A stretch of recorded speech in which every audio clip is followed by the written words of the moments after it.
तो नमस्कार दोस्तों, वॉलेटिलिटी का दूसरा नाम मार्केट है।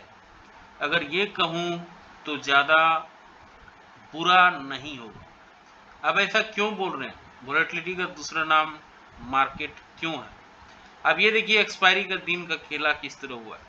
25,500 पे मार्केट खुला, फिर ऊपर गया 25,600 के आसपास, फिर यहाँ से गिरावट हुई और 25,442 तक आ गया, फिर ऊपर आया और फिर ये 25,500 पे ट्रेड करने लगा। फिर सब कुछ अच्छा चल रहा था 25,500 के ऊपर, और एक समय तो 25,600 के आसपास भी चला गया। सब कुछ अच्छा ही हो रहा था, लेकिन मार्केट फिर अपना रूप दिखाया और 25,500 के नीचे फिसला और 25,400 पे आके क्लोजिंग दिया है। तो इसका मायने क्या हुआ? 25,400 क्या है? आइए देखते हैं। 25,400 अगर मूविंग एवरेज का देख लें 5 का, तो ये 25,483 है। मूविंग एवरेज 10 डेज डीएमए का देखिए तो 25,466 है। मूविंग एवरेज 20 डे में डीएमए का देखिए तो 25,498 है।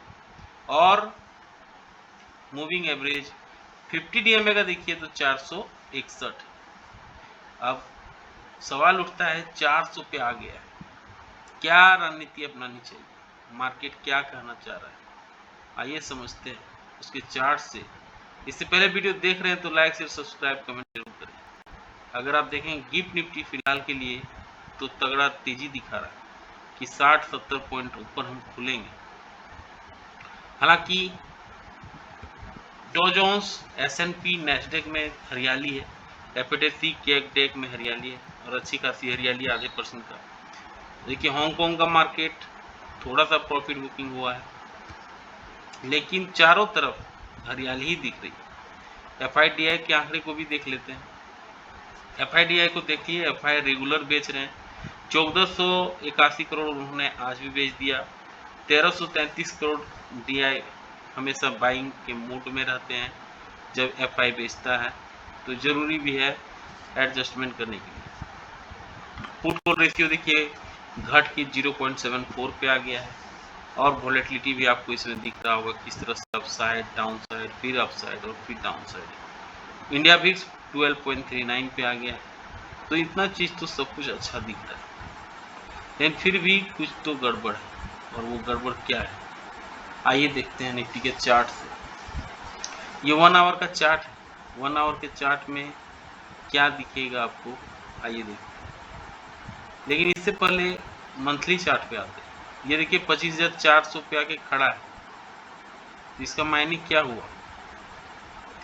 25,400 के पास, 25,500 के पास काफ़ी स्पेस है मार्केट को ऊपर ले जाने की, लेकिन इससे पहले उसे 25,500 को पार करना होगा।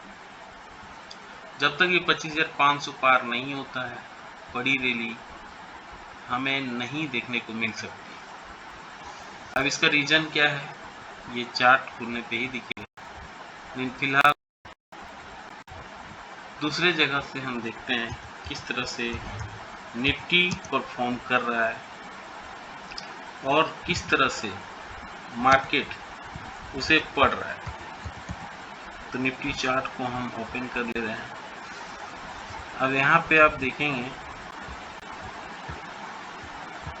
मार्केट में किस तरह से टेक्निकल व्यू 25,200 पे दिख रहा है, और अभी तो फिलहाल 25,400 पे ट्रेड कर ही रहा है।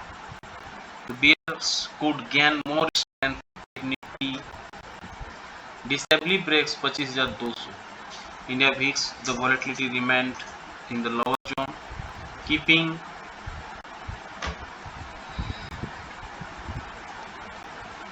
bulls in comfort zone. The VIX dropped by 0.66% to 12.42. ये मूवमेंट दिखा रहा है कि अगर 25,200 टूटता है तो और बड़ी गिरावट हो सकती है। तो Nifty 50 it consolidation movement can close 0.35% on profit booking on July 2, and index lost more than 200 points from swing high. Swing high जो आया था उससे 200 पॉइंट नीचे अभी ट्रेड कर रहा है। तो the consolidation is expected to continue with 25,300 और 25,200 पे एक मेजर सपोर्ट एरिया है, और अगर ये टूटता है तो 25,000 और 24,800 भी हमें देखने को मिल सकता है। तो यहाँ पे सबसे पहला वीडियो को ज़्यादा लंबा करते हुए आवरली चार्ट में देखते हैं क्या मार्केट करना चाह रहा है। इसके लिए सिर्फ फिबोनाची रिट्रेसमेंट का लेवल निकाल लेते हैं। तो क्या लेवल करना चाह रहा है आइए देखते हैं। यहाँ से इसका हाई है और इसके हाई से लो की ओर एक फिबोनाची रिट्रेसमेंट निकालते हैं। अब यहाँ पे कुछ चीज़ें समझ में आपको आ रही होगी। यह है 25,400। इसके ऊपर अगर ये पॉजिटिव कैंडल बनाती है 30 मिनट्स के टाइम फ्रेम पे और उसके हाई को निकालती है तो मार्केट अपसाइड के लिए रेडी हो सकता है। और इसका जो हाई था आज का 25,584 की ओर बढ़ेगा, और अगर इसको पार कर लेता है तो बड़ी रैली फिर पॉसिबल। लेकिन नेगेटिव कैंडल अगर बनता है 30 मिनट्स के टाइम फ्रेम पे और उसके लो को तोड़ता है तो नीचे की ओर गिरावट बढ़ सकती है। ये लो है 25,400 का, अपने लो पे ये खड़ा है। अगर 25,400 टूटता है तो नीचे की ओर ये इसका जोन खुल जाता है और वो है 25,300। अगर ये टूटता है तो फिर बड़ी गिरावट हो सकती है। इन केस ऑफ 75 पॉइंट का गैप अप गैप डाउन होती है तो आधे घंटे कैंडल के हाई आधे घंटे कैंडल के लो को मार्क कर लेंगे, फिर जिस दिशा में मार्केट मूव करेगा उस सब पे ट्रेड लेंगे, अच्छा रिसीवर बैठ सकता है। अब आते हैं किस तरह से निफ्टी बैंक परफॉर्म कर रहा है। निफ्टी बैंक में देखिए 56,791 पे आ गया, जहाँ ये 57,000 पे ट्रेड करता था। ये इसका हाई जोन है 57,580। अब यहाँ पे हम फिबोनाची रिट्रेसमेंट का लेवल निकालते हैं तो क्या लेवल्स हमें समझ में आएंगे। ये लेवल यहाँ से यहाँ तक हमने ड्रॉ कर दी। अब यहाँ पे 56,800 के आसपास ये खड़ा है, तो 56,800 के ऊपर अगर पॉजिटिव कैंडल बनाता है एटलीस्ट 30 मिनट्स के टाइम फ्रेम पे तो इसका जो हाई था ये इधर जाने की कोशिश करेगा 57,180 की ओर।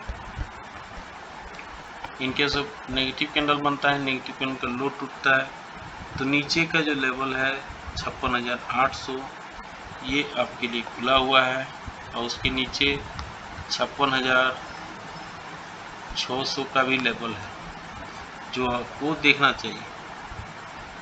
तो चारों तरफ हमने बैंक निफ्टी का बात कर लिया, सेंसेक्स का भी बात कर ही लेते हैं किस तरह से मार्केट सेंसेक्स को देख रहा है। तो यहाँ फिबोनाची रिट्रेसमेंट का लेवल निकालते हैं। अभी फिबोनाची रिट्रेसमेंट का लेवल से हमें कुछ पॉइंट्स देखने को मिल जाएंगे, और वो पॉइंट्स हैं क्या। तो बैंक निफ्टी तो लाइफ टाइम हाई पे ट्रेड कर ही रहा है।